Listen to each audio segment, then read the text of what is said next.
contoh ya, jadi kita dulukan pelaksanaan produksi ya dikaitkan dengan pelaksanaan instalasinya. Beda kalau kita konvensional, kita nyambung di sini nih dan akan jadi lebih panjang. Kalau kita kan nggak, tidak ada overlap. Itulah yang keunggulannya dari proses produksi. Jadi ada proses produksi per lantai, pengelompokan penumpukan produk per lantai. Jadi menumpuknya ini jangan sampai tidak teratur. Jadi misalkan komponen untuk lantai 1, tapi ada juga di lantai 2, lantai 1-nya ada di kelompok lantai 2, atau kemudian lantai 3 ngumpul di lantai 1. Jadi nyarinya susah nanti. Ini sudah harus dipikirkan. Jadi naruhnya di pabrik itu untuk stok yard lantai 1, lantai 2, lantai 3.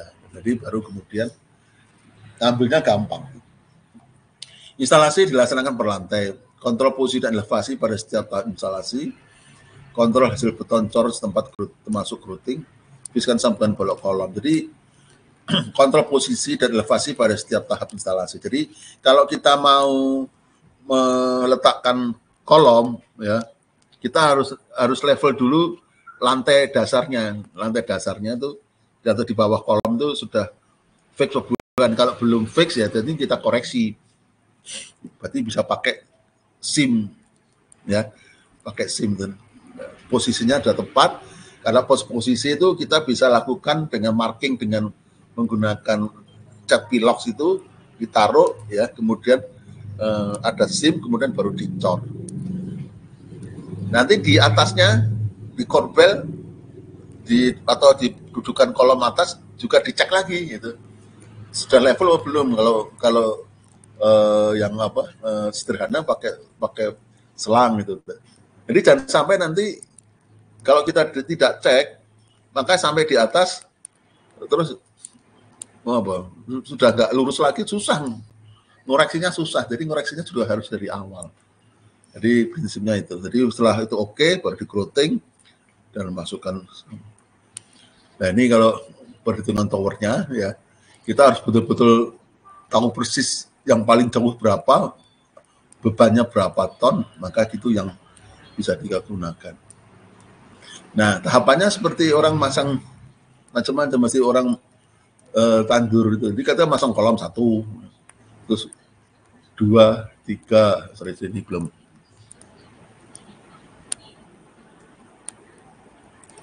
Ya, jadi ini pasang dulu kolomnya, terus baru pasang baloknya. Ya, itu baloknya. Jangan sampai nanti kita baru 2 kolom, ininya belum datang. Ini nggak bisa naruh di sini, terhambat. Jadi efektivitasnya itu harus sudah direncanakan sejak awal. Jadi kalau kita sering terheran-heran dengan kontraktor Cina bisa cepat ya, karena koordinasi pelaksanaan di lapangannya sudah sangat baik. Jadi barangnya sudah ada. Biasanya kalau di kita itu kan, ininya belum siap. Kadang-kadang soal kren itu sering berkali-kali sudah. Kalau dulu saya nongkrong malam-malam mau ikut nonton itu, Pak nggak jadi Pak, kenapa? Krennya belum siap. Nah, udah pulang deh tadi. Besoknya nggak lagi dah gitu. Nanti nunggu lagi. Kita bikin laporannya aja.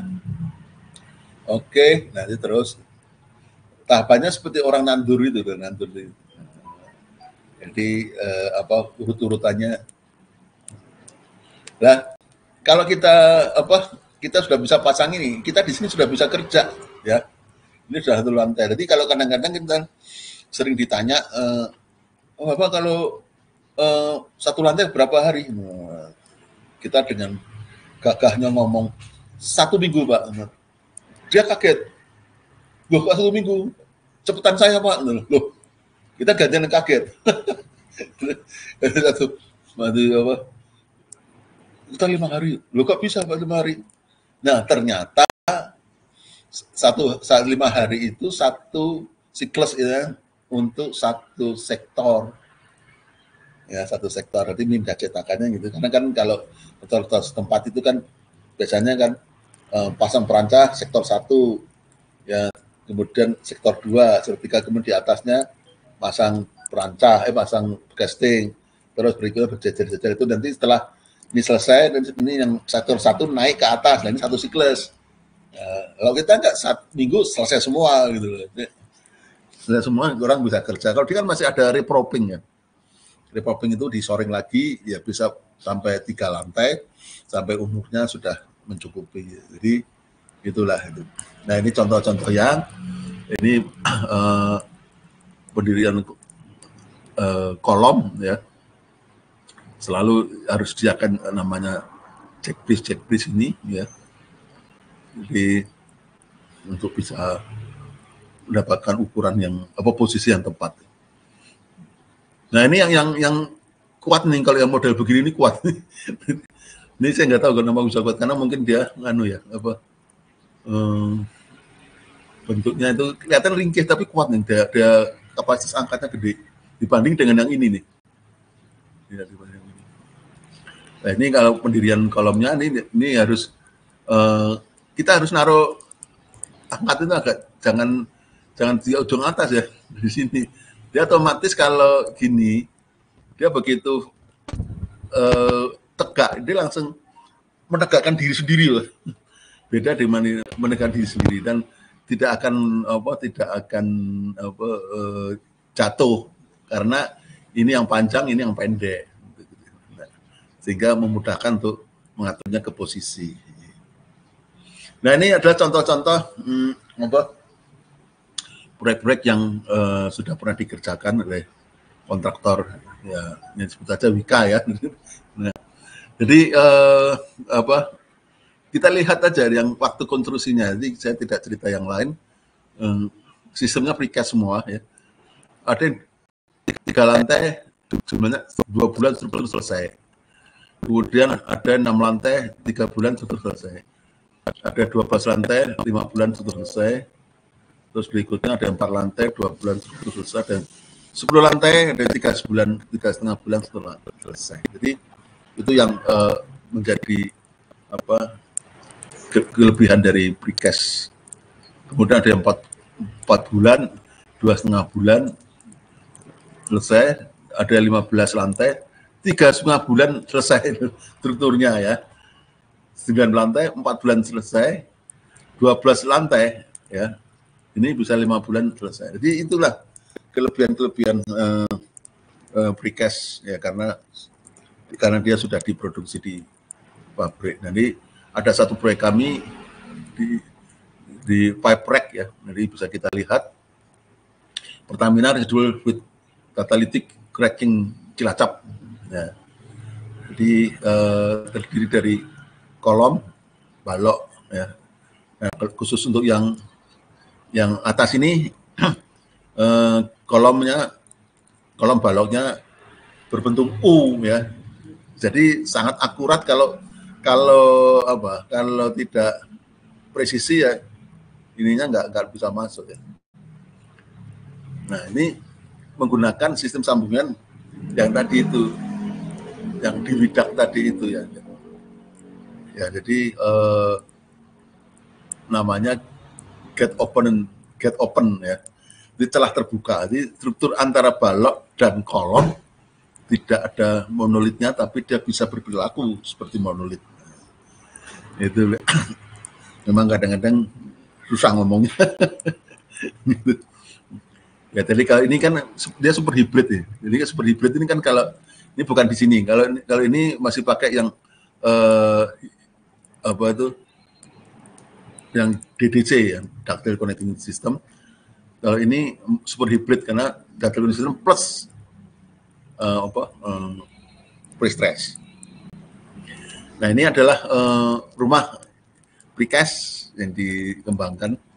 Jadi ada rumah kebun raya di Cipinang.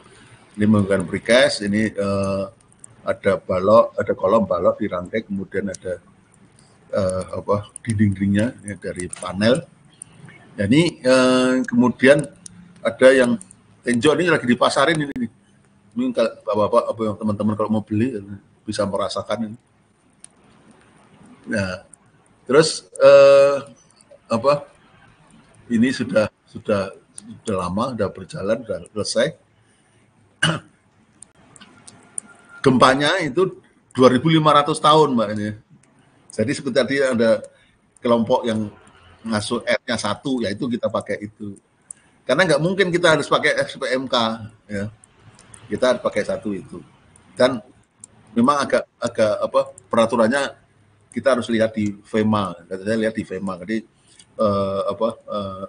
story drift-nya itu bisa kita ketahui berapa. Nah, sebetulnya kan aturan itu kan yang sudah ketentuan. Tapi sebenarnya kalau Indonesia punya alat-alat checking table, wah bisa banyak, kita bisa dapat murah. Jadi kita harus ngikutin aturan itu. Karena kan bisa terbukti gitu. Kalau kita gempanya 2.500 berapa, 500 tahun berapa, nah itu bisa dapat ini. Oke, nah terakhir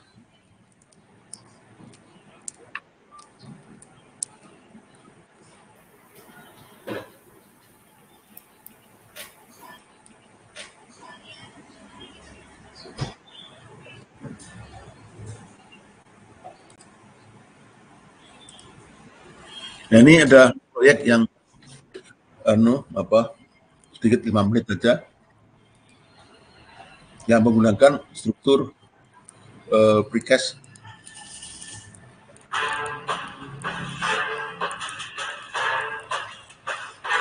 Jadi struktur yang lokasi yang sempit, ya sebelah kiri adalah apartemen, sebelah kanan adalah gedung perkantoran. Kita bangun di tengah-tengahnya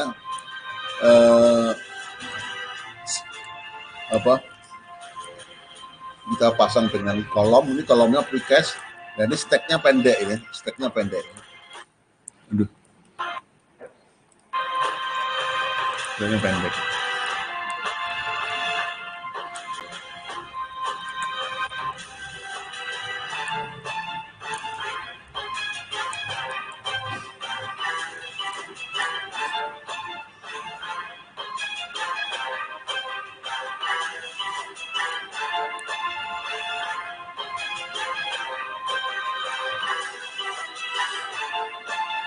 Ini kalau dulu orang bikin precast tuh balok saja atau lantai saja, atau balok dan lantai, belum termasuk kolom.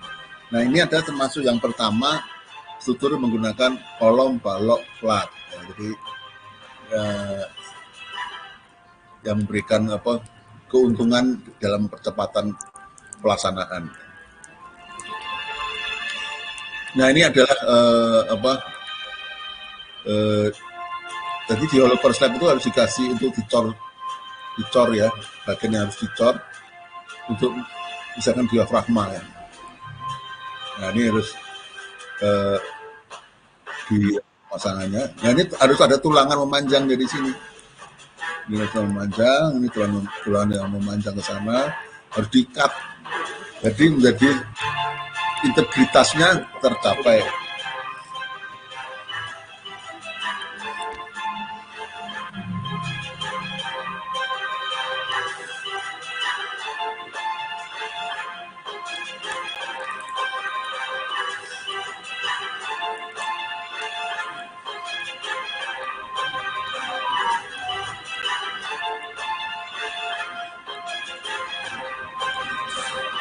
Nah ini karena aslinya menggunakan balok ya, kita pasang balok. Nah ini contohnya ini, jadi cukup pendek ya, sehingga kita mudah memasukkan. Ini mengadukan grouting ya, harus menggunakan alat itu ya, jangan pakai cetok. Kalau pakai cetok hasilnya ngedrop sekali itu.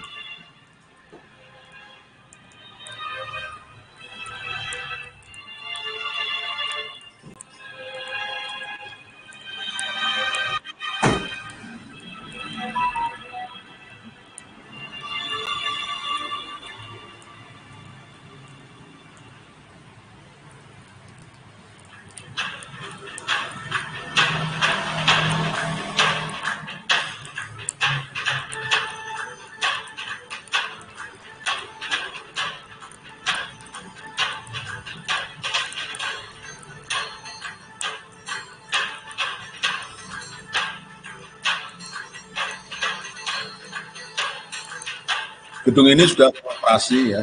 Jadi kalau teman-teman mau lihat lewat tuh di DI Panjaitan, tidak jauh dari perempatan UKI gitu, ke arah bypass. Itu ada gedung Taman Sari. Setelah itu ada beberapa gedung lagi yang tadi ada di tabel gitu. Sudah cukup banyak gitu.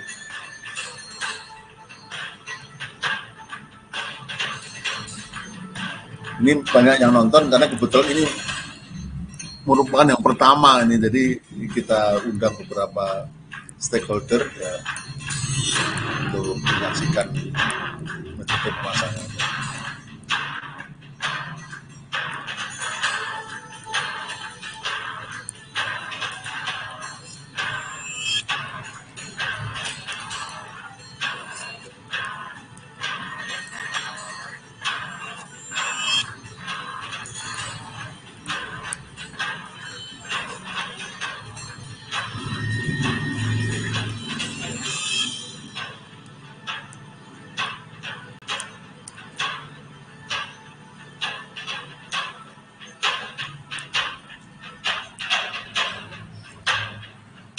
Ya ini ada apa biru-biru tadi itu perancah yang cantilever itu.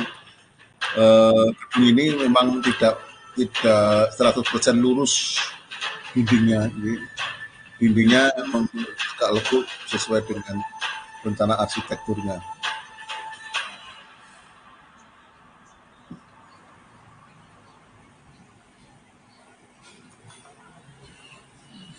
Oke, baik. Saya pikir udah selesai. Saya mau keluar gimana nih? Oh, pindah aja Pak, langsung pindah ke apa ya, ke Chrome-nya itu Pak. Yep. Iya, saya pindah. Oke, terima kasih Pak Gembiro, penjelasannya sangat lengkap sekali, materinya. Apa namanya, semoga teman-teman juga apa namanya ada bayangan nih bagaimana precast untuk dari apa namanya untuk struktur gedung gitu ya Pak. Oke, mungkin sebelum ini apa namanya pertanyaan aja, seperti dugaan saya Pak, pertanyaannya itu hampir ini sudah 70-an ini Pak. Nah, karena sudah jam 4, mungkin nanti sampai jam berapa nih Pak? Sampai jam 5 boleh? Sampai jam 5 boleh, setengah 6 boleh. Oh, oke. Ya. Tapi jangan sampai jam 6 nanti udah maghrib. Oke, sebelumnya teman-teman bagi yang ini sesuai janji saya, apa namanya, kita bagi teman-teman yang membutuhkan apa namanya sertifikat, teman-teman bisa isi feedbacknya terlebih dahulu ya. Link feedback sudah saya kirimkan ke teman-teman semuanya. Terus apa namanya ada di chat juga.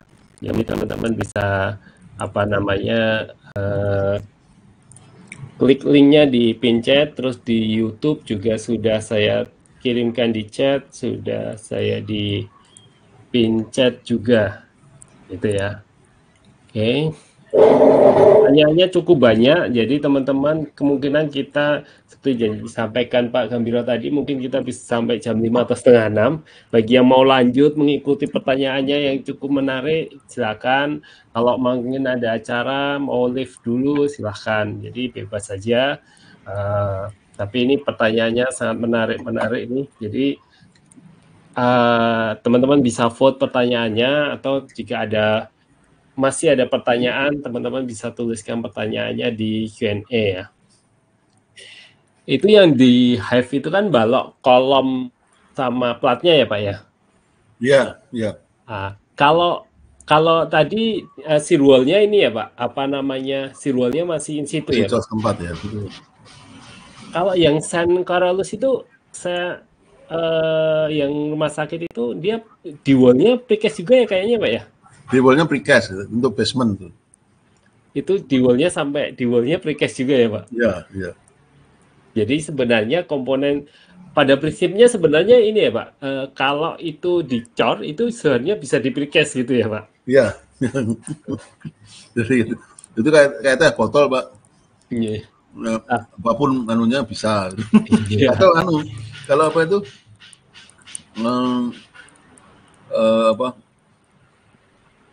apa tuh, apa lu mau gua ada. Gitu. Kalau gak ada ya, kalau gak ada. Kalau nggak ada, Pak. Nah, cuma kalau pamannya ada kayak sampaikan tadi dari apa namanya Pak Gambiro kan sebaiknya memang dari awal itu sudah direncanakan precast ya Pak. Itu kan jadi Iya, lebih iya, iya. memudahkan gitu ya. Cuma kalau seumpamanya itu belum apa namanya nggak di itu apa namanya konvensional terus kemudian di desain precast mau nggak mau berarti yang berubah itu nggak hanya metodenya cuma tapi secara analisis struktur juga jadi berubah bisa jadi ya Pak ya. Iya, berubah. Jadi seperti misalkan tadi pakai two way slab, terus diganti one way slab. Kan distribusi bebannya kan nanti beda kan, arahnya kan lain kan. Iya. Ya, itu yang harus diperhatikan situ. Ya, jadi memang asumsi kita mau pakai apa namanya platnya juga itu bisa berpengaruh terhadap apa namanya strukturnya nanti ya Pak ya. Iya, iya. Cuman tinggal goalnya apa gitu. Kalau goalnya pengen waktunya bercepat ya precast itu solusinya. Iya. Cuma kalau ini Pak, tadi kan disampaikan Bapak kan sebenarnya banyak ini di yang krusial di precast itu kan di sambungannya juga Pak. Iya. Nah, di sambungannya sendiri itu kan yang disampaikan Pak Gambiro tadi kan banyak yang paten. Iya, Nah, iya. nah, akhirnya kalau ada itu paten itu secara biaya apa namanya overall itu jadi lebih mahal nggak Pak? Ya enggak, kalau paten kan mungkin ya paten itu paling kan kecil kan 2,5 per mil apa 2,5 berapa persen apa ya sekitar segitu nggak mahal sih. Terus sebetulnya kan kita tidak perlu harus paten Mbak, pakai yang emulasi Mbak. Oh, kalau emulasi itu nggak ada patennya Pak? Nggak Iya, ada, betul. dia sebenarnya struktur biasa cuma di precast, cuma dia aturannya ada. Gitu. Aturannya adalah salah satunya adalah sambungan tidak boleh disendi plastis. Ya, kemudian kontinuitas antara tulangan kolom kiri dan balok kiri dan kolom kanan balok kanan itu tidak boleh terputus, Pak. Ya, terus kemudian kalau kita ada sambungan tadi, sambungan yang balok yang ke kolom dan yang sebelah sana, sebelah kanannya, itu kan kita pakai cor setempat. Nah ini tulangnya juga harus ngikutin SNI, Pak. Ya, jadi misalnya panjang penyaluran berapa, atau kalau mau abang pakai mechanical splice, ya. Tinggal kita mau harganya seberapa, tinggal kemudahannya seperti apa gitu. Oke. Kalau berarti ketika kita mau pakai join itu berarti itu memang yang tipe tadi Pak, tipe joinnya itu memang pamannya sudah pakai itu ada patennya berarti sudah itu pasti akan ini ya Pak, apa namanya sudah diakui gitu atau tetap harus ada pengujiannya atau bagaimana atau ketika kita bikin seumpamanya apa sambungan tipe baru gitu ya Pak. Nah itu apakah bisa serta-merta dipakai atau ada, oh ini nggak bisa nih, ini harus ada pengujiannya, hasil pengujiannya dulu baru bisa dipakai gitu. Atau sebenarnya secara analisis ini udah oke, tapi belum ada pengujian realnya gitu, bisa dipakai nggak Pak? Iya, jadi pertama tadi di Indonesia sudah ada bersistem paten yang sudah tercatat di asosiasi ya, jadi ada beberapa itu bisa dipakai, cuma mungkin nilai R-nya masing-masing beda-beda. Ada yang R-nya 8, ada R-nya mungkin 6 gitu, tapi itu bisa dipakai dan sudah banyak dulu zamannya rusun-rusun yang dulu ada Menpera ya, ya. Nah, terus itu banyak itu menggunakan itu. Jadi tapi kemudian kalau mau ada yang baru ya memang harus diuji. Gitu. Menurut SNI 7834 itu supaya bisa ketahuan berapa nilai R-nya yang mau atau berapa apakah dia SRPMK atau SRPMM. Oke, ini mungkin kita mulai pertanyaan dari teman-teman ini, Pak. Iya, iya. Ya, ini dari Pak Nuroji. Nah, terkait penggunaan beton pracetak tersebut, apakah bisa diaplikasikan untuk bangunan struktur yang menggunakan basement? Apakah bisa diaplikasikan juga dalam pelaksanaan fondasi pelcap dan dinding basement? Serta berapa lapis jumlah lantai maksimal yang diizinkan untuk pekerjaan struktur bangunan tersebut? Iya, baik. Ini vote-nya 39, banyak. Iya. Jadi Pak Nuroji ini kenal saya, teman. Ya, jadi pertama pelcap Pak ya. Lalu dibuat precast bisa. Jadi asal pertama mau precast yang utuh, ya kemudian ada lubang untuk penempatan sambungan tiang pancang pelcap. Kemudian ada yang model kita bikin kotak yang kayak casting gitu. Nanti kita pasang tulangan di situ, kita cor, itu di cast bisa. Kalau dinding basement secara prinsip bisa, cuma memang belum ada implementasinya di Indonesia karena bebannya beban tanah, Pak. Jadi mungkin lebih kompleks, atau sebetulnya kita menggunakan tadi itu tiang diaphragma wall itu precast. Ya, jadi sekaligus di bagian dari sistem pondasi. Ya, jadi untuk penahan tanah. Kemudian jumlah lantai maksimal yang diizinkan untuk struktur bangunan tersebut. Ya, ini sebetulnya kita tinggal ngikutin lantai tabel 12 tadi. Kalau mau tak terhingga, ya kita harus menggunakan SRPMK. SRPMK itu kan kita bisa menggunakan emulated maupun non emulated yang sudah teruji SRPMK. Itu bisa sampai mau 40 juga bisa, nggak masalah sih sebetulnya. Tapi kalau di Indonesia sendiri saat ini sudah diaplikasikan yang paling tinggi di berapa lantai, Pak? Dulu di Tamrin itu Menara Sudirman ya. Saya nggak boleh doang. Zaman saya sebelum masuk Menara Sudirman tuh 30 lantai nggak salah ya. 30 lantai ya. Ini kalau di bangunan basement yang menggunakan basement bisa juga ya, kayak The Hive itu juga pakai itu ya Pak, basement juga ya Pak? Basement juga, tapi bukan precast. Cuma dinding basementnya masih cor in situ gitu ya Pak. Tapi kalau kita ngejar waktu itu kan dia ngerjain basement kan cukup lama, kita bisa ngejar waktu bikin komponennya. Kalau yang Centralus itu bukannya dinding basementnya pakai di wall-nya precast ya Pak? Di wall ya, tapi kemudian dilapis itu. Oh, tetap dilapis ya? Ya, dilapis.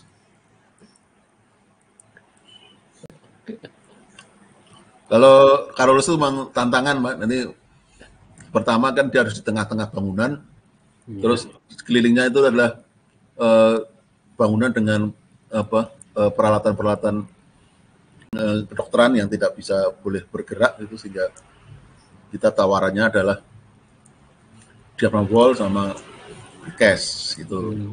Jadi dan memang mereka juga memberikan aturan yang ketat, Pak, untuk masuk ke sana itu tidak boleh sembarang gitu. Jadi itu yang harus menjadi tantangan kita itu.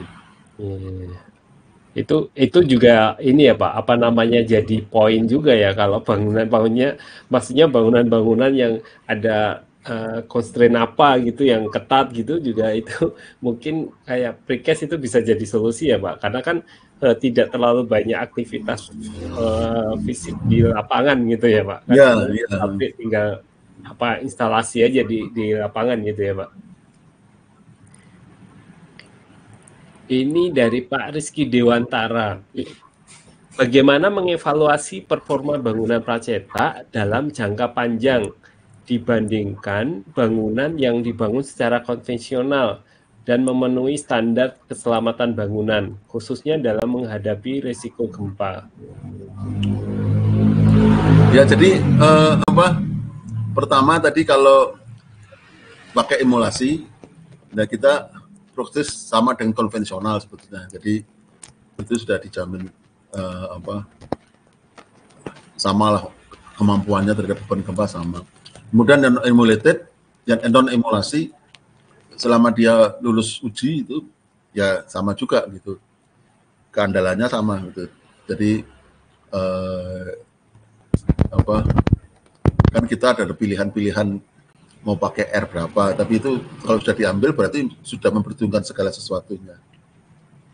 Jadi kalau soal risiko gempa sama dengan bangunan konvensional. Bahkan secara lebih kualitas bangunannya jauh lebih baik gitu.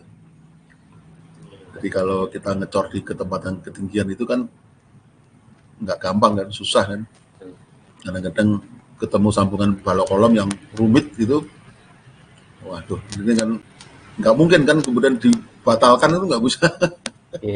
Kalau precast ngecor di pabrik dibatalkan masih bisa, udah di recheck nih ganti gitu. Iya. Mungkin tadi ya Pak, kalau kayak pemainnya ini kan kalau emulated sama kayak konvensional. Cuma kendalanya kalau emulated itu mungkin di erection-nya ya Pak. Jadi kan dia kan jadi satu. Tadi kan iya, betul ya. Apa namanya, sambungan precast-nya ada bukan di sendi plastisnya kan, jadinya mau nggak mau kan jadi satuan gitu. Jadi proses erection-nya itu jadi PR juga ya Pak. Iya, erection dan angkutan mungkin harus dipikirkan. Tapi itu kan sudah keniscayaan lah. Iya. Jadi kalau seperti misalkan ya agak sedikit nyimpang gitu, misalkan post girder untuk kereta cepat gitu ya, dia harus menggunakan alat khusus gitu.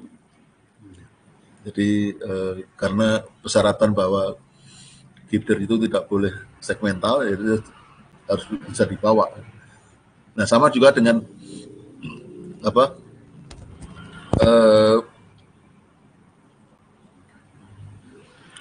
precast dan konvensional untuk gedung. Kalau reduksi waktunya kan signifikan, Pak. Kita masang elemen untuk satu kali masang, misalkan komponennya berbentuk H, berarti kan 2 kolom bisa langsung nyambung, Pak. Iya. Berarti kalau konvensional kan kita enggak.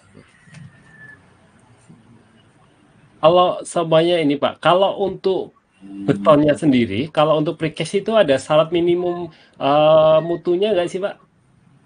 Ya biasanya sih 30 MPa itu untuk produksi di pabrik. Jadi karena kita harus memperhatikan pada waktu handling di pabrik maupun di lapangan. Seperti tadi tidak boleh retak, jadi itu harus betul-betul harus sudah dipikirkan gitu. Yeah.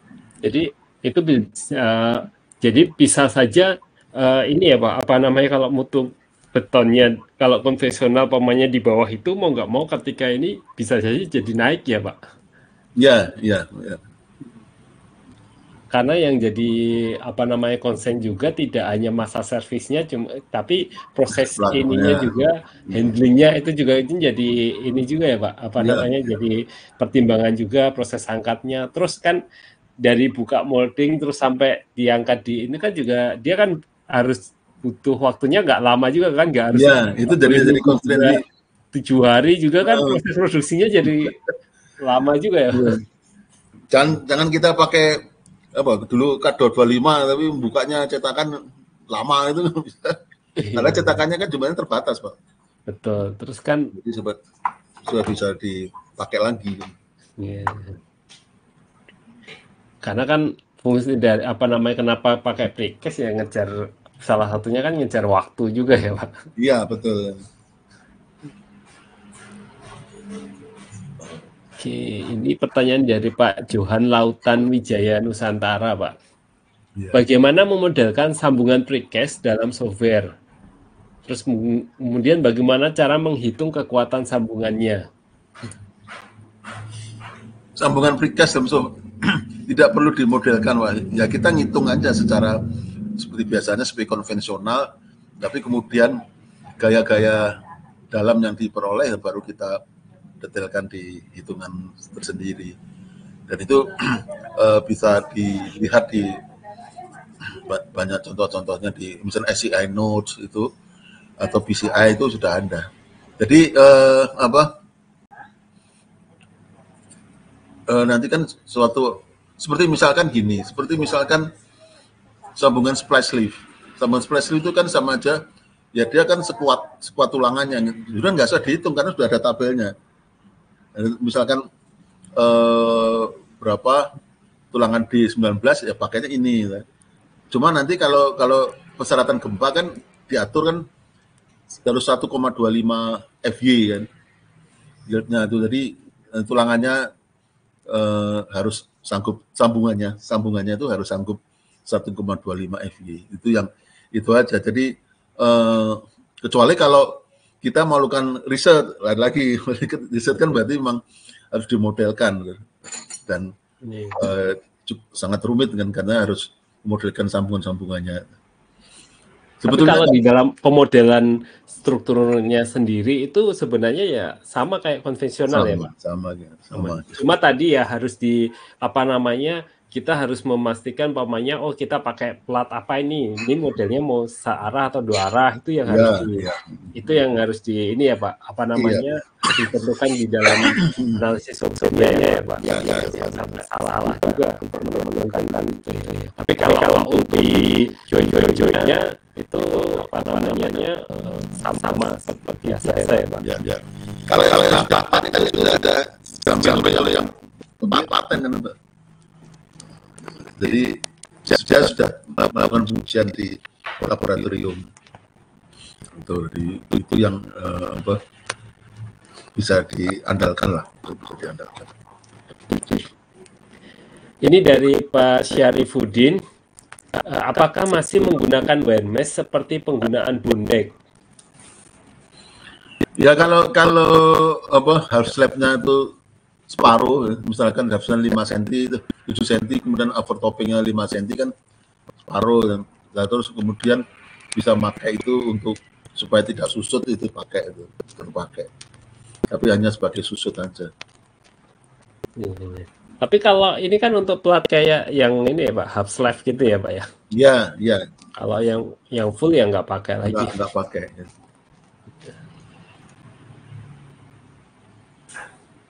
Ini dari Pak Sunadi Yusuf. Ini ada 8 pertanyaan Pak, satu-satu.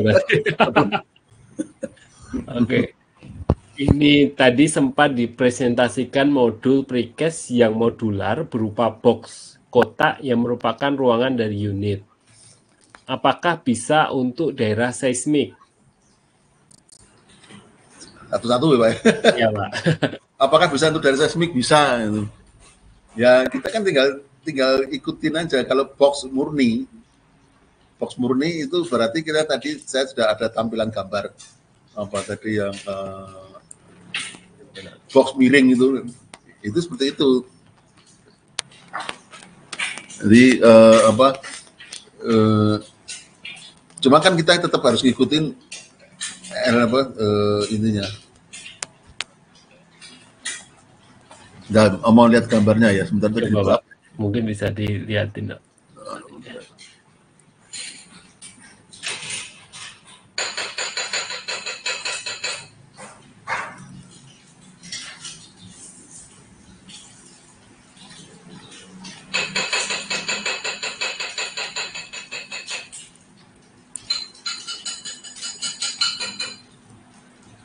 Yang satu ya Pak tadi ya Pak.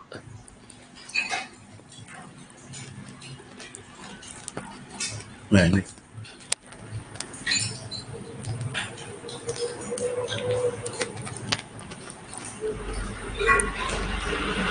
Sudah Pak, sudah di-share Pak, tinggal buka tadi Pak. Oh udah di-share ya? Sudah Pak, tinggal buka materi tadi, presentasinya kita sudah lihat ya. Udah kelihatan ya? Sudah, Pak. Nah, ini kan apa? Kita modular itu kan seperti ini kan. Nah, harus diikat semua. Ini fondasi dengan dindingnya ada ikatannya, antar dinding dengan bawah dan atas ada ikatannya. Kemudian untuk tarik ya, kemudian untuk gesernya juga ada ikatannya. Untuk geser yang di plat lantai juga ada ikatannya. Yang ke arah sana juga ada ikatannya. Nah, cuma kan nanti kan sebetulnya kan di dalam bangunan gempa itu kan ada disipasi energi. Kalau ini nggak ada disipasi energi, ya. Terus, tapi jumlahnya dibatasin. Jadi kalau kita membangun seperti 3 lantai itu bisa, itu seperti bangunan-bangunan yang massal lah gitu. Nah, tetapi kalau nah ini kan kita pilihan strukturnya ke apa? Kalau kita ini, ya kita harus berfokus ke ini saja, ke shear wall-nya aja. Ya, jadi ininya lebih cenderung ke vertikal gitu. Nah, tapi ini juga dibatasin. Nah, kalau supaya tidak terbatas tinggi, jadi pakai yang ini. Ya, jadi ininya bisa SRPMK, ininya bisa monolit, ya. Itu bisa digunakan. Pilihan strukturnya yang menentukan, ya, dan berdasarkan sesuai dengan tabel itu. Iya. Oke, itu Pak. Oke. Itu yang kedua, bagaimana aksi diafragmanya agar merupakan satu kesatuan? Ya.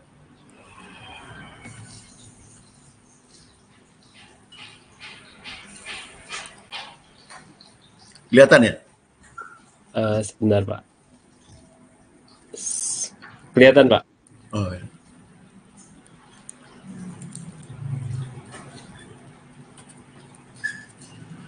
Nah, ini supaya kesatuan ini antara hollow slab ini harus ada tulangan ini dari memanjang sini, ini, jadi dikunci Pak, jadi dikunci, terus ini ada tulangan lagi, ini tulangan lagi, sehingga kuncian itu yang bisa membantu bahwa ini sudah bisa bekerja sama. Terus kemudian ada kuncian yang ini, gitu.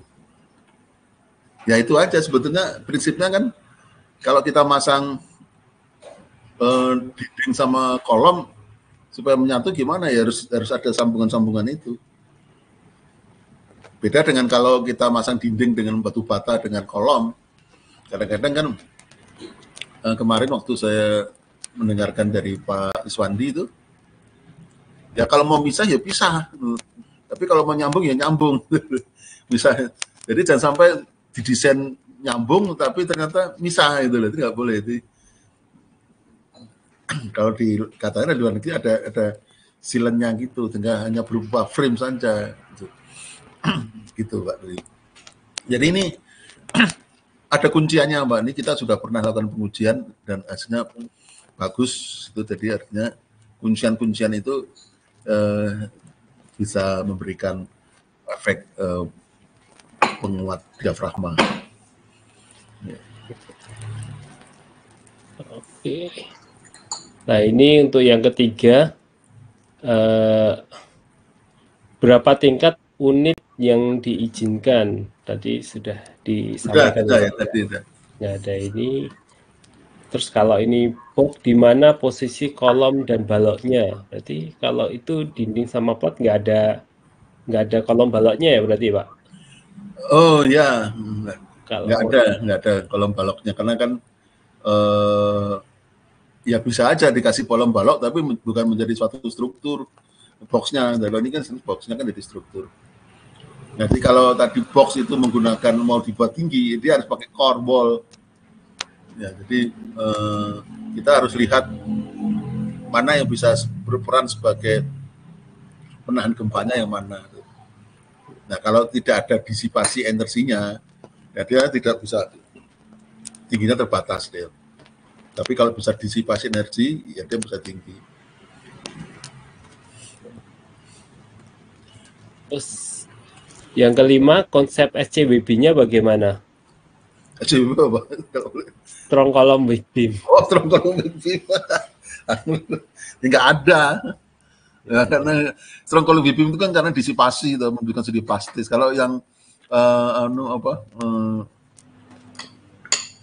apa itu yang modular yang tahan gempa kan, ya tadi itu kalau kita mau strong column weak beam ya kita menggunakan kombinasi ganda antara rangka SFMK dan core wall, itu baru bisa. Kalau kita bangunannya pendek itu terlalu berlebih itu. Jadi tidak ada strong column weak beam, jadi memang strong column aja. Jadi kalau ada satu hal tadi yang saya lupa menyampaikan. Jadi peraturannya itu kalau kita menggunakan cantilever column itu gaya aksialnya 15% saja, Pak. Jadi 15%. Jadi kalau misalkan 100, jadi kemampuan kolomnya diambil 15% saja untuk menahan beban yang ada. Itu peraturannya gitu kalau. Terus yang keenam, bagaimana sambungan antar unit dan antar tingkatnya? Ya, tadi kan sudah dijelaskan. Yeah. Jadi pokoknya dikunci di mana-mana lah. Yeah. Kuncinya macam-macam. Bisa pakai las, ya sambungan plat las, kemudian bisa pakai stack dan dicor, kemudian pakai groove splice sleeve, ya. Bisa pakai yang corrugated splice sleeve, ya, corrugated. Itu memang beberapa yang dari luar negeri itu, dari Singapura, dari Malaysia itu memang, dari mana lagi, dari Italia, dan itu nggak terlalu terbuka, Pak. Nggak terlalu terbuka, jadi mereka biasanya nutupin itu. Tapi ya secara kan bisa, Pak. Secara kita lakukan uji itu juga bisa. Tapi kan uji segitu kan kalau bukan perusahaan besar kan mahal, Pak. Kecuali kalau gotong royong, Pak. Jadi ada beberapa precaster, gotong royong uji ini, ya itu bisa. Nanti dimiliki bersama anunya. Terus yang ketujuh, bagaimana instalasi ME-nya pada ruangan dan antar tingkatnya? Kalau instalasi ME sama saja, Pak, ya? Banyak, Pak. Jadi kita nanti akan menyediakan lubang di modularnya, dikasih lubang, Pak. Kalau apa istilahnya itu, yang dari atas ke bawah itu ada lubangnya, jadi kita saf gitu ya, Pak. Saf, ya, udah saf. Itu kita bisa kita kumpulkan kan. Jadi misalnya kita kumpulkan di satu titik itu, nanti ngumpul di situ, nanti saf dari atas ke bawah, dari bawah ke atas. Terus yang ke-8, apa tipe fondasi yang cocok untuk sistem ini? Ya, jadi bawahnya kan berupa dinding atau berupa plat, Pak. Jadi nanti duduk di atas sejenis slope, ya, sejenis slope. Terus slope itu nanti bisa kalau bangunannya tidak terlalu tinggi, ya udah dia bisa pakai plat lacur. Tapi kalau dia bangunannya agak tinggi, kemudian muatannya jelek, dia pakai pancang. Gitu. Tapi duduk di atas itu dulu, duduk di atas balok slope-nya. Nah, kadang-kadang kan ini yang bukan modular PVC ya, yang PVC itu yang 3 dimensi, tapi yang dinding saja itu kita memanfaatkan lantai bangunan itu sebagai lantai kerja. Jadi kalau kita bangun rumah itu kan biasanya lantainya nanti lah kerjaan nanti. Ini kalau ini kerjain dulu slope dan lantai. Nah, itu bisa dipakai untuk kita pegangan sorenya, jack brace-nya itu bisa di situ. Gitu. Terus kalau pomanya yang kayak yang di Hive itu, Pak, itu kan dia kolomnya precast ya, Pak. Itu kolomnya itu precast dari lantai dasar atau yang dasar itu in situ dulu baru nyambung ke atasnya atau gimana, Pak? Kalau dari dasar ke fondasinya itu hanya berupa stack gitu atau gimana, Pak? Ya, sekarang kalau kita pakai di dalam, yang penting kan dari di atas tanah, Pak. Di atas tanah. Jadi kalau basement biasanya enggak, karena kita ada kaitan, ya sebenarnya bisa juga, cuma ngitungnya juga agak lebih rumit. Tapi dari lantai ground itu kemudian naik ke atas menggunakan splice lift. Gitu. Oh, jadi itu yang bawah in situ dulu, Pak? Biasanya in situ dulu. Ya sebenarnya bisa aja dibuat precast, tapi metodenya harus kita pilihkan betul-betul gitu. Ya. Seperti misalkan kita lihat tanah dulu, kita bikin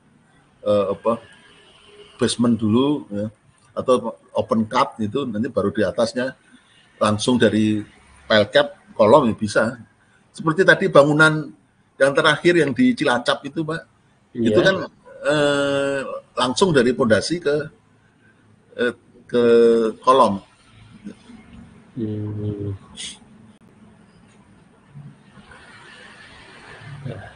Ini dari Pak Ridwan Simbolon. Alasan kenapa di Indonesia jarang memakai pracetak karena mengurangi tenaga kerja. Akan banyak masalah kalau semua dipermudah dalam pekerjaan. Di Samarinda, jembatan flyover memakai beton pracetak dengan tipe beam dengan panjang bentang lebih 50 meter. Ya mungkin ini apa namanya, ya, kalau di Indonesia masih harus padat karya gitu apa ya? Apakah ini jadi, tapi kan dari PU sendiri saya lihat juga kan usul itu malah dia mewajibkan pakai cash gitu ya. Ya, jadi kalau precast itu kan lebih terkontrol lah. Sekarang kalau misalkan kita bikin precast di lapangan dan cukup jauh dari perkotaan itu, nanti kan kontrolnya kan juga agak susah kan. Nah, terus kemudian jadi ini akan banyak masalah kalau semua dipermudah di dalam karena terkait tenaga kerja ya. Ya ya kita tinggal bijak aja, kalau tenaga kerjanya kan dialihkan ke situ, tinggal dididik, dialihkan ke situ, bisa masang.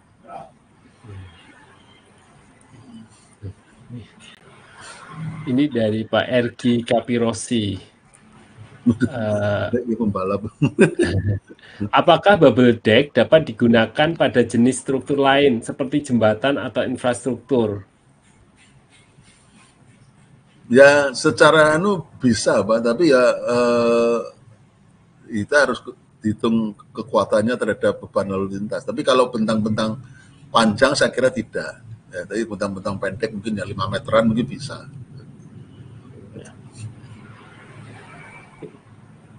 Kalau di luar negeri itu memang di daerah yang bukan rawan gempa ya Pak, dia memang pakai flat slab gitu ya Pak ya? Ya, pakai flat slab. Karena flat slab itu kan kalau di Indonesia kan tidak diizinkan katanya kan. Ya karena tidak ada disipasi energi, Pak. Tapi kalau di apa namanya di basement itu kan masih pakai ada yang ini ya Pak, pakai flat slab juga ya, boleh ya Pak? Boleh, karena kan sebetulnya kan kejepit di pondasi basementnya. Jadi dia nggak karena kalau untuk basement untuk parkir dia tidak terganggu oleh tebal balok dan sehingga dia lebih itu. Nah tapi kan karena dia terjepit oleh itu. Nah kalau kita mau bikin flat slab di atas, ya kita tinggal lihat buka lagi buku pinternya itu tabel 12 itu yang mana yang bisa menjawab itu. Gitu. Ya, kadang-kadang kan bisa juga baloknya disembunyikan, Pak. Iya. Baloknya disembunyikan. Cuma kalau baloknya tipis, dia tidak bisa SNPMK ya, bagi SNPMB gitu. Tapi kan bisa mengatasi itu. Ini dari Pak Ramjima.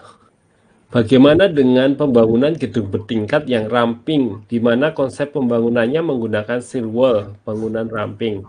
Apakah lokasi steel wall tersebut harus cor in situ atau bagaimana?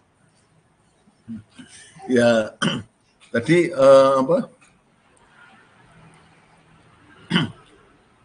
tadi secara prinsip bisa, Pak. Mau precast mau cor in situ bisa. Cuma masalahnya kan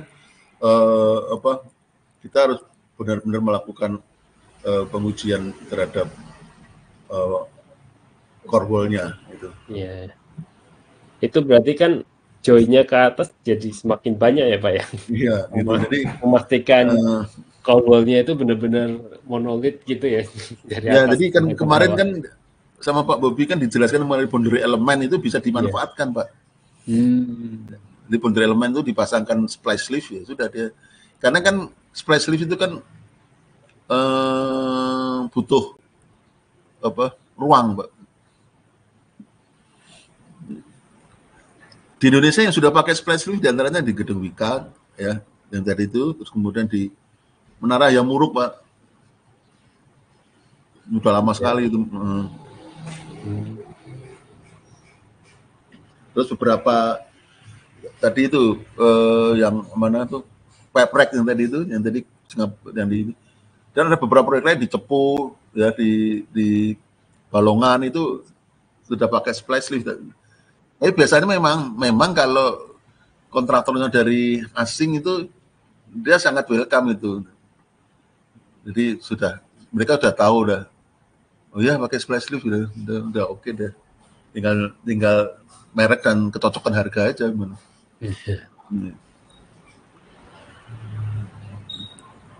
Ini dari Zhang. Untuk precast rumah tinggal sederhana, misal 1 dan 2 lantai, apakah ada pendekatan khusus untuk perhitungan strukturnya? Apakah ada cara simplified-nya? Atau wajib pengujian sampai real structure atau real scale? Ya, jadi seperti tadi saya sampaikan, kita kan nggak bisa mendapatkan SNPMK. Nah, itu kita mungkin agak sedikit buka FEMA, Pak. Ya, jadi saya nggak tahu apa yang FEMA berapa, tapi ada di situ. Jadi gembanya 2.500 tahun, Mbak, kita pakai. Jadi tidak lagi R dibagi 8, tapi ya R1 gitu. Nah, nanti displacementnya berapa, nanti masuk enggak dan gayanya masuk enggak, ya sudah gitu. Karena sebetulnya kan di Indonesia itu kan rumah tinggal itu kan karena tidak punya struktural integrity, Pak.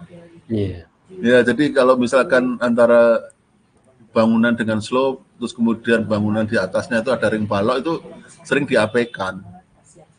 Daripada kalau itu terbangun ada ring baloknya, maka pada waktu dia digonjang gempa dia masih berdiri, Pak. Masih berdiri dan kuda-kudanya tidak mudah runtuh. Nah, sekarang kalau sudah dinam runtuh karena baloknya roboh, dindingnya roboh, terus atapnya jadi jatuh. Itu sebetulnya yang sering terjadi. Tapi kalau ada kan beberapa kan, kalau untuk rumah 1-2 lantai itu kan kadang produsen kan bikin, oh ini model ini. Nah, kayak gitu memang ini Pak, harus ada tadi pengujiannya juga Pak. Kan kayak kalau kita yang ini kan ada RISA, ada apa gitu. Mungkin produsen masing-masing punya merek gitu ya Pak ya. Ada. Ya, pengujiannya ada beberapa, ada termasuk dari kami juga ada pengujiannya. Dari Wika, kemudian dari Modern Land yang mau itu ada. Nah, sebetulnya yang di Indonesia itu sebetulnya perlu ini, Mbak, untuk checking table. kalau ada checking table itu kita bisa bikin model apapun, checking table-nya bisa menjawab itu. Jadi termasuk nilai-nilai R yang ada di tabel 12 itu bisa kita koreksi gitu. Itu kan contoh dari ASCE kan. Kalau seumpamanya tadi kalau untuk bangunan yang sederhana ini Pak, sederhana itu kan kadang untuk yang 1-2 lantai itu kan ini ya kadang kan walaupun precast tapi maksudnya kan kadang dibuat di lapangan precastnya gitu Pak.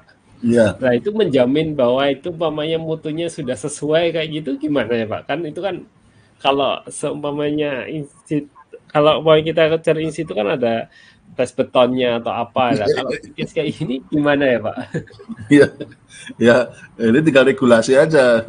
Pemerintah mensyaratkan itu enggak, tapi kan itu yang disebut dengan non-engineer structure, toh. Jadi dia tidak memerlukan pengujian kecuali bangunan publik. Nah, kalau rumah sendiri kan kita mau tes itu juga gimana mau tes apa? Jadi sementara bikin betonnya kita ngaduk sendiri gitu. Kalau kurang kalau diaduknya berat ditambah air kan gitu.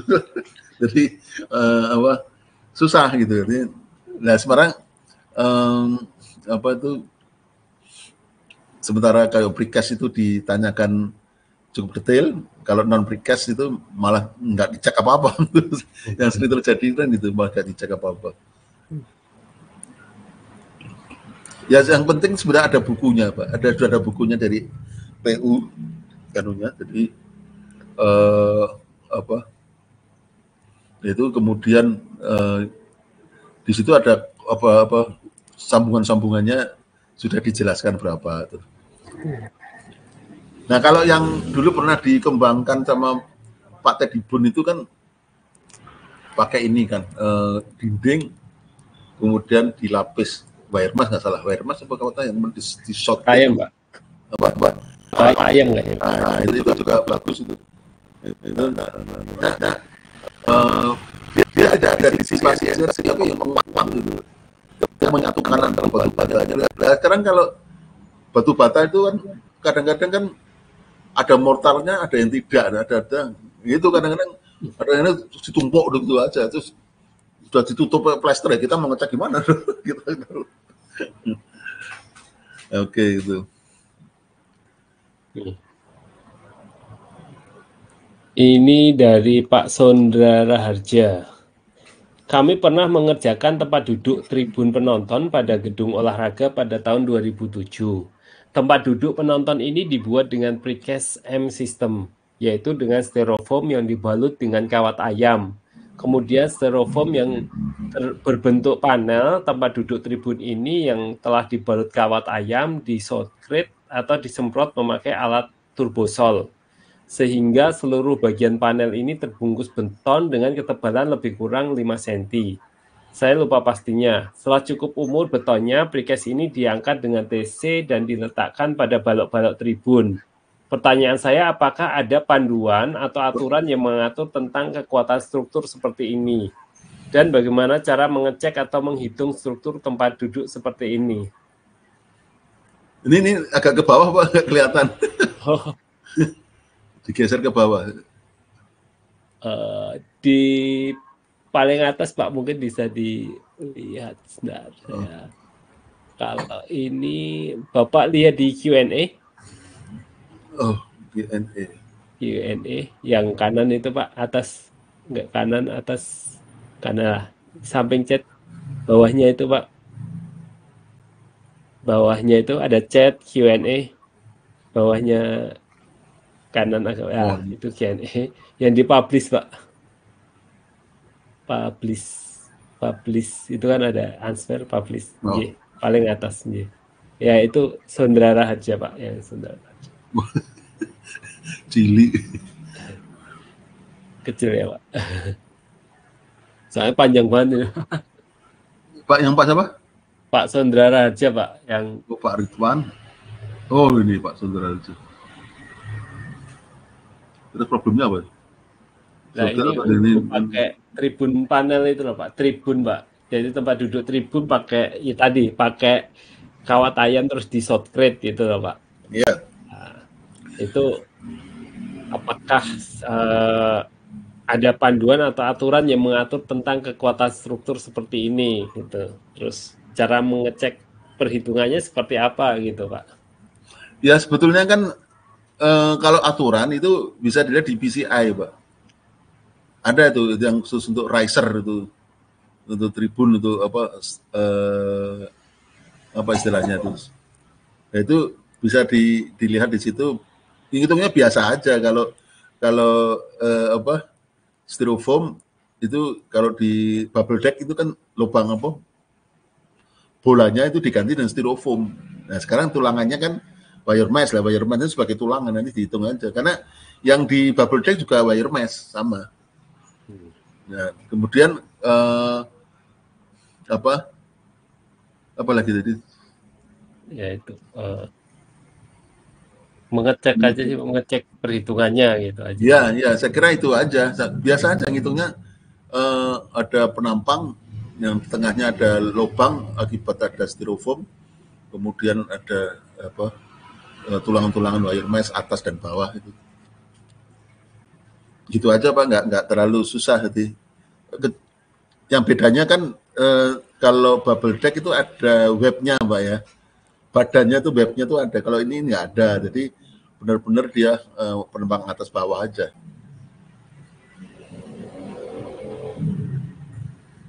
Ini di stadion mana nih?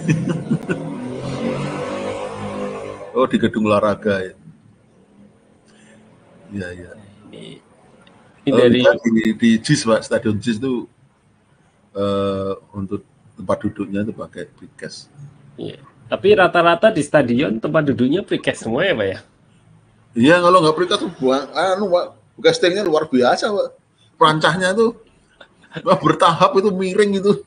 Waduh, itu harga perancahnya bisa seharga strukturnya Pak.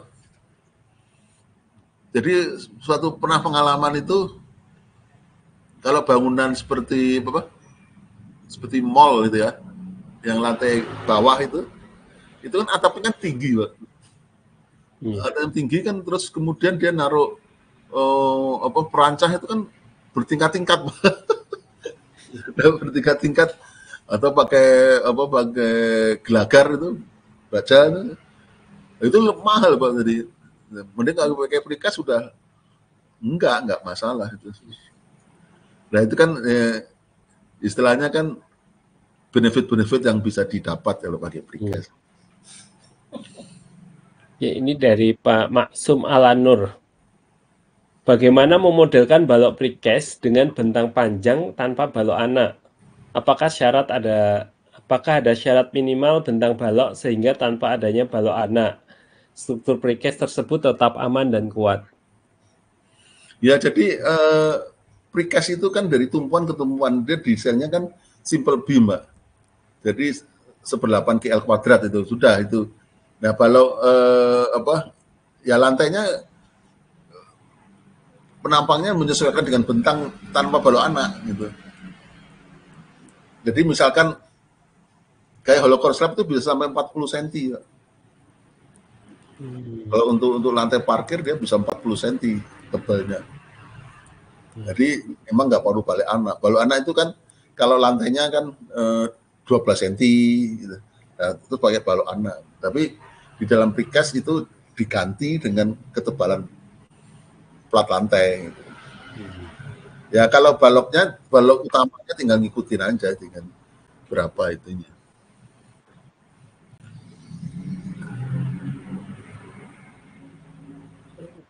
Ini dari Nindya Laras Sitoresmi.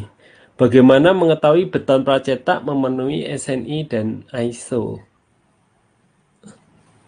Nah, ini kan ya, ISO kan di manajemennya ya.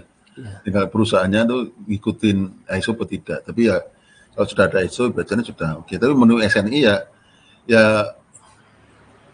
aturannya sih hampir sama seperti tadi yang saya tulis di materi itu.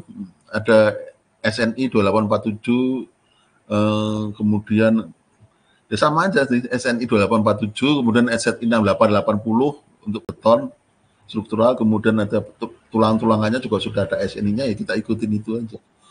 Jadi ya kalau sudah ditentukan kan pada waktu desain itu kan atau pada waktu precaster itu menawarkan itu kan sudah ada ininya, sudah ada list material itu, betonnya sekian itu, 30 MPa itu.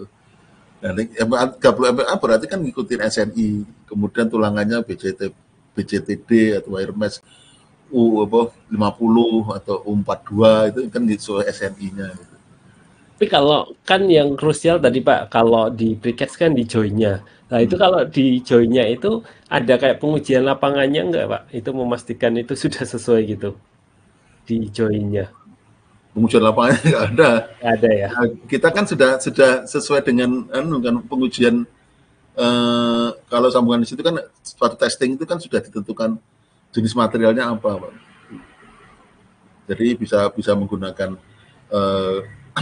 semen growth ya, tapi juga bisa menggunakan semen biasa yang diperkuat itu bisa. Ya artinya proses-proses pelaksanaan itu sama dengan kita yang konvensional, kita harus ikutin gitu. Jadi mutunya berapa? Kalau kita pengen cepet ya pakai growth gitu. Ya, biasanya itu yang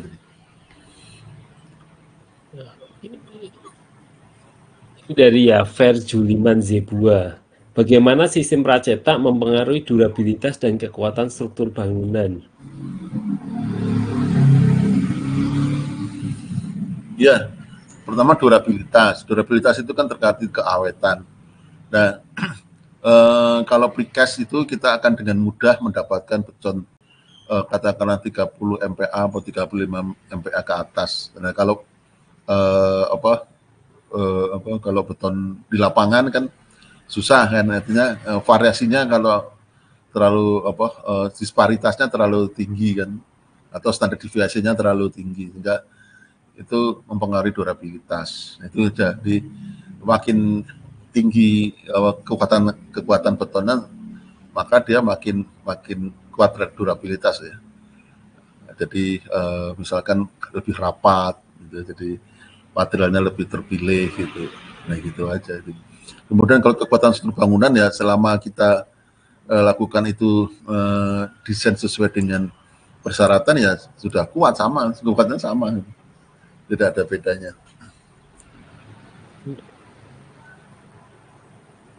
Ini dari Pak Redianto Handalim.